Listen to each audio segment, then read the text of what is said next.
Okay, hi guys. Good morning. Sorry, we're just getting like a weird error message right now. So if you saw that, please excuse me. You got a nice up close and personal shot of me. Hey, it's a Monday. It's fine. Yeah, it's a Monday. Yeah, exactly. But what do you expect? yeah, of course. Thank you guys for joining us this morning. If you are joining us live, I'm Saquon. I'm Scott Ingen. Yeah, don't forget, before we get started, of course, you can always watch this, listen to this on your own time by visiting our InForum YouTube channel. You can visit us on your favorite podcast platform.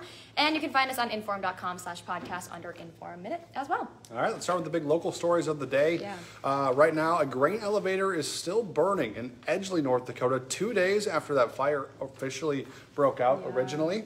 So we've been covering that fire exclusively on WDAY. We've learned that the firefighters are actually unsure how long that fire could still burn. Yeah. Authorities are still unsure also how that fire actually started. But the good thing is no one was hurt. So that's, of course, something to be thankful for out of the whole situation.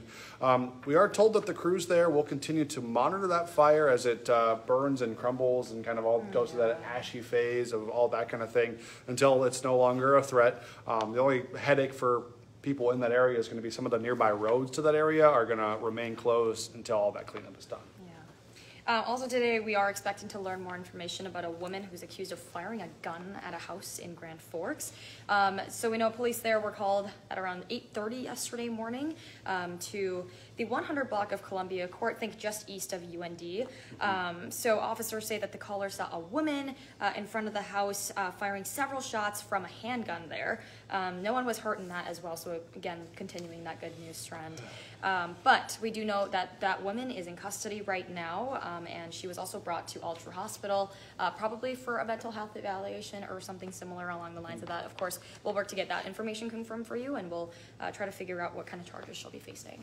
Right now, a Minnesota pork processing plant is one of many under fire for hiring minors at its facility. After a federal investigation, the U.S. Department of Labor is asking the courts to issue a restraining order and injunction against Packer Sanitation Services. Now, this complaint says the company employed at least 31 children between the ages of 13 and 17. This pork processing plant is in Worthington, Minnesota. It's named in the court action. It talks about the dangerous jobs allegedly carried out by the children, including cleaning dangerous equipment with some of those dangerous types of chemicals. Some of those kids involved even got chemical burns. So something we're going to obviously continue to follow and see what comes out of that. Yeah, it's hard to grasp. In Fargo, we know police officers here are trying to figure out why its clearance rate for rape cases is so far below the national average. FBI standards are showing that for a case to actually be completely cleared, a suspect has to be arrested and then brought to court. Well, the new crime reporting data from 2012 to 2021 from the FBI shows that Fargo's clearance rate was at 15%, which is nearly half of what the national average was for the same time period, which was around 36%. So that's a pretty big drop. We are hearing from Chief David Zabolski that his department is going to be increasing the sense of urgency for cases like these. Also going to be treating them like a homicide in terms of priority, right? So hopefully faster action there. We did report for you guys last month, more than 200 rape kits are still sitting untested in North Dakota right now. So yeah, just wanted to let you guys know. On a lighter note, the Salvation Army is in need of bell ringers this holiday season. Bell ringing is going to be happening starting in mid-November. Ding, ding, ding. Yes. So, typically begins mid-November. I know that they could really use your help. They're desperately looking for people ages 18 and older to work during this holiday season. This is important because the campaign, that bell ringing you see outside of a lot of different stores, everywhere, makes up apparently 53% of the Salvation Army's funding. So it's something that is very important to them. So if you are, got a couple coins in your pocket or a couple dollars that you can part with, put that in that red kettle. You know that they appreciate it. Feeling too. And so if you are interested in becoming a bell ringer, just check out the link attached to this story. You can register over on InForum.com. Scott, maybe we should do that. We're 18 and older. There we go. Yeah, gotta help out during this holiday season. As long as it's not too cold of a day. Yeah, I know, right? We gotta make sure we got like the 10-day forecast and everything just lined up before we head out. Exactly. All right, this is super exciting, you guys. So there's an NDSU alumni who's gonna be a part of NASA's Artemis launch. If you are not familiar, which I'm sure you are, it's the launch that they're trying to prepare to get people to the moon, which is so unfathomable. Yeah. But 42-year-old Austin Deckers, who we're talking about, he spent most of his career working to support the space launch system that'll propel the Orion spacecraft on the mission, and he leads the Integrated Vehicle Loads team, which is responsible for calculating structural loads on the rocket, starting with liftoff. Artemis is set to launch from the Kennedy Space Center this Wednesday. Hopefully everything goes smoothly, because this has been delayed a few times. Yeah. I know, like, weather was a concern, and I think the first time there was like some sort of faulty sensor, but hopefully there was some type of technical issue, and then Hurricane Ian, and so it's just unfortunate, really. But super cool that he's involved with I it. know. That's awesome. All right. Also, North Dakota man is making history as the state's youngest lawmaker. Very cool. Just 18 years old. Wow. I was not doing things like that when I was 18. Not at all. I was playing video games, eating Doritos, and drinking Mountain Dew. Being a teenager. So, Dawson Hull just graduated high school this year, and now he'll be at the state capitol serving in the State House of Representatives. Now, Hull is a dairy farmer in North Dakota's 31st district. He ran for office because he wanted dairy in the state to thrive. Hull is one of 5 North Dakota Congress members under the age of 25. So, impressive stuff. yeah, that's interesting. I really hope my dad wasn't watching that. He'd probably be like, why weren't you like that when you were 18? Sorry, Dad. Hey, you're going places. Yeah. So we appreciate you. Oh, that's nice. He's not going to say that off this air, or off the Facebook Live. No, I'm just kidding. Okay, Cara Mund, right? There were a lot of discussions with Cara Mund with her, first political run, impressive numbers, right? So obviously she didn't win against incumbent Kelly Armstrong. She didn't win that lone House seat in North Dakota. But we are learning what she's planning on doing next.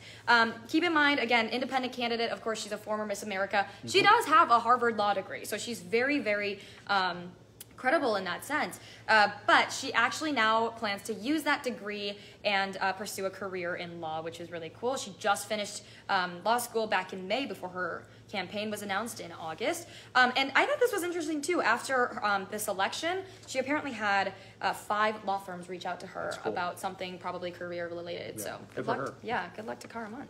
All right, if you are a morning commuter or an evening commuter, I guess it doesn't really matter, but there's some construction to tell you about. A part of University Drive in Fargo is going to be closed for some utility work. So University between 8th and 9th Avenue North will be closed. Drivers are asked to use 12th Street North or College Street North to avoid that construction, and the closure is expected to be in place for about a week. Yeah, so just keep that in mind. Yeah. Okay, let's go more on a national level of things. Right now, we know that there is a gunman basically on the run. You might have even been seeing this as you're scrolling through your social media this morning, but there is a search for a shooter who was on the University of Virginia's campus in Charlottesville. 3 people were killed and 2 others were hurt. ABC News this morning, GMA, was running a dispatch call, and it was really, really hard to hear. So I know GMA is exclusively covering that as well. But University is on lockdown this morning, obviously, as that person is still on the run. And he is considered armed and dangerous. We are getting the name in for him as well. It's Christopher Darnell Jones. Victims have not yet been identified, but we do know the suspect was a student there at some point. I mean, we heard this morning that he did attend school there, but now it's unclear if he's still a student there. So I think those are just kind of preliminary at this point. Tragedy. Yeah. All right. Right now, Tesla is voluntarily recalling more than 40,000 vehicles that could have a power steering issue. This involves Model S and Model X vehicles built between 2017 and 2021. Some drivers have reported their electric cars lose power steering on bumpy roads or after hitting a pothole. The National Highway Traffic Safety Administration says that the defect does not affect the steering control itself, so you can still steer. But if you've never, if you've ever turned your wheel without the power steering, it's much more difficult, especially at low speeds. So of course, not something that you want to have happen. Yeah. The fix for this, Tesla says, is downloading a software update, which you can do by taking it to where you bought the car. So thankfully, no injuries reported with this recall. Yeah. Okay, Hot Mic with Dom Izzo, 9 to 11, WDAY Extra, InForum.com. I can imagine he's going to be talking about the football action this weekend because, oh my goodness, there was so much fun. And of course, Vikings fans got a kick out of that one. My goodness. But speaking of, let's talk about it, right? I mean, I think right now, the big talker is Justin Jefferson. You also have Kirk Cousins. One-handed catch like this. You have to jump with it. Yeah. Oh, my goodness. It was insane. We also talked about Stephon Diggs just because of the similar catch that he had. He also had an amazing in the catch, same game. But Jefferson one-upped him. He is just such a goat. That was crazy because it was a 4th and 18 play. Yeah. The Vikings were seemingly done at that moment. I told you this morning, I was like, yeah, they're done for. Like, I kind of lost hope. Don't get mad at me, Vikings fans. I did, but, I think everyone else was on the same page. Yeah, well, I mean, early in the game, too, they were down big. You wouldn't have thought they had a chance to come back. No, I know. So then they put it together and makes that crazy catch. And that was only the beginning of the craziness because he makes the catch. They get down to the goal line. Kirk Cousins gets stopped. The ensuing drive, Josh Allen fumbles a QB sneak. Yeah, and then Vikings recover it, touchdown. Still not done. Then it ends up going to overtime, and it's this game probably the game of the year. Yeah, was a whirlwind. And then I was telling everyone this morning too, as I watched that in real time. I have Twitter pulled up, and all the tweets are just loading right up, and everyone's talking about basically what you just said, game of the year, right? I think it just proved that the Vikings are one of the best teams in the league. Hey.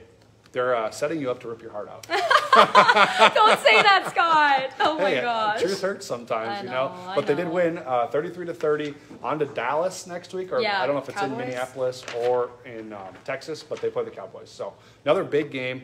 And then we also had a big game for Christian Watson. Yeah, it's so funny that it's like Vikings Packers too. It's wild. Yeah. He had 3 touchdowns on 4 catches, 107 yards. And, he really had been criticized pretty heavily the first few weeks for drops and stuff. Yeah. He actually had 2 drops in that game. 2.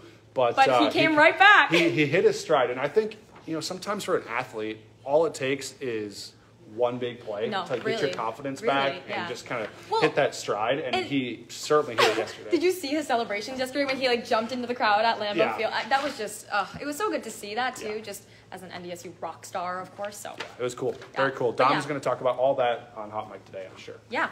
Don't forget, for 99 cents a month for your first 3 months. Oh. What is this? Oh. It's an announcement. It's an announcement that we don't have the announcement yet. Oh. But at 9 o'clock, we're going to come back on live, and we're going to open this, and it's going to reveal something that the Fargodome wants to announce at 9 this morning. Whoa. I didn't know about this. So big announcement. I'm like, what are we talking about? Coming at 9 this morning. But so stay tuned. That's, 43 minutes. Is it Christmas? It feels like Christmas. So stay with us. We'll be back at 9. Or I'll be back at 9. Okay. Well, that's an exciting announcement. I have no idea what to expect right now. I seriously feel like I'm like a little girl on Christmas morning. Yeah, I know. I want to take it. Okay, well, yeah, I guess tune in to WDAY at 9 for this exciting announcement that we have no idea what it is. Let's wrap this up, though. For 99 cents a month for your first 3 months, you can get an all-access pass to InForum.com.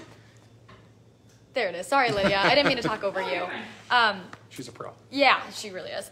For 99 cents a month for your first 3 months, don't forget you can get an all-access pass to InForum.com by going down InForum.com/subscribe, and you can get that deal. Don't know how long it lasts, guys. I know people have asked me too, like, how long does this last? Because I feel like it's been going on forever. Well, take advantage of it, while you can, because forever is better than still a good deal. Take advantage of it. And before we let you go, of course, there was some new snow out there this morning.